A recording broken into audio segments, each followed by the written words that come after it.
Very grateful to have the opportunity to pass the Saline Lakes Ecosystem in the Great Basin States Program Act. We're working on shortening that name, the Saline Lakes Bill, through the House Natural Resources Committee. I'm very grateful to my friend and fellow Westerner Ranking Member Huffman for his leadership on this bill, and for Representatives Lee, Thompson, Obernolte, and Costa for their support. I don't want to overemphasize that point.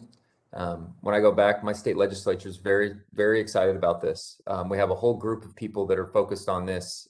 They convened a working group on this to show that, we can come together back in Congress is a really important point for many of my constituents. And so I don't want to just, say that because it's printed on this sheet. Like, I really do appreciate the collaboration that I get from my Democrat colleagues on this.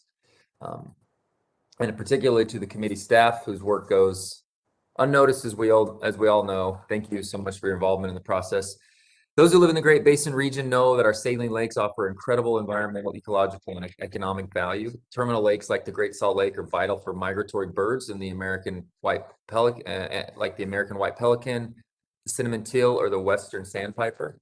These lakes are also important for Utah's $70 million a year brine shrimp industry, which supplies food and fish for farms around the world.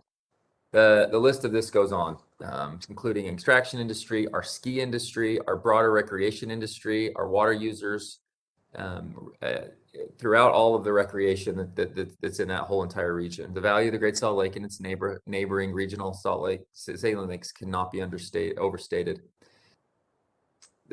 I introduced that in this because it will help us study and better understand what's happening in our saline lake ecosystems to ensure that habitats, industries, and animals can stay healthy far into the future.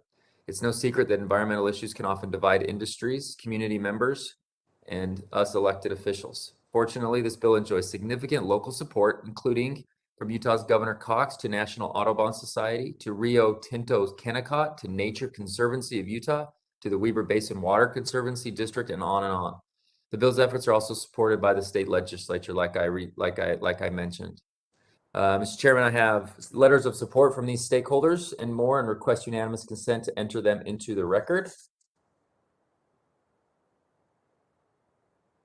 Without objection, thank you.